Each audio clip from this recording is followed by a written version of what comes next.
昨天我朋友给了我一个位置，说呀，这个地方全是小奶鸡，说大板鸡也有，但是呀，还是小奶鸡多。我这一听，直接来兴趣了。这可不是我想钓奶鸡，而是我想钓这种有挑战性的鱼情。这里看着还不错，咱们呀就把位置选在这个小滑尖这里。我得给它好好上一课，看看什么叫做钓鸡。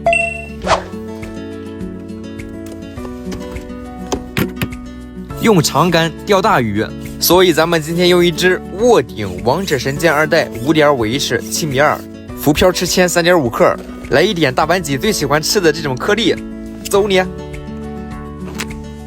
来，现在已经是中午了，给鱼做个午饭。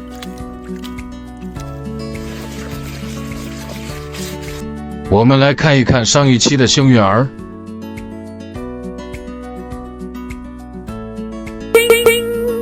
OK， 这个鱼不可及，兄弟，我手上这根给你安排。哎呀，你说说，这个大哥也太卷了吧，都去河中间钓了，嘿嘿。这玩长竿的精髓呀，它就在于甩大鳖，走你！来了，来吧！我去，这么快的吗？快看这个，小是小了点儿，还是个小金鸡呢，这么漂亮，嘿嘿，进去吧。有小就有大，先来的呀肯定是小鲫鱼，走你！大鲫鱼啊都在后面呢。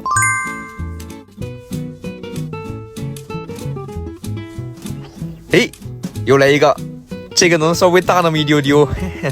不过呀，越钓越大就是好现象。哎呦，你看这个还挺肥呢，进去吧。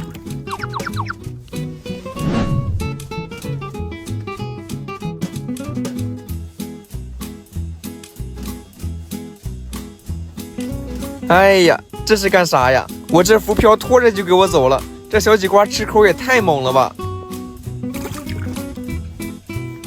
又吃了，来，这怎么还是小奶鸡？果然这个地方就是有挑战性。这个也不大点儿，进去吧。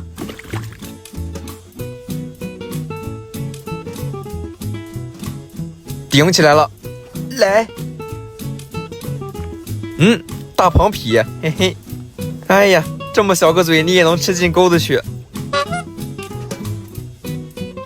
这不对呀，我今天是来给我朋友展示一下我的钓技的，你说说你，不能给点面子吗？这个鱼口是相当暴躁，就是有点小。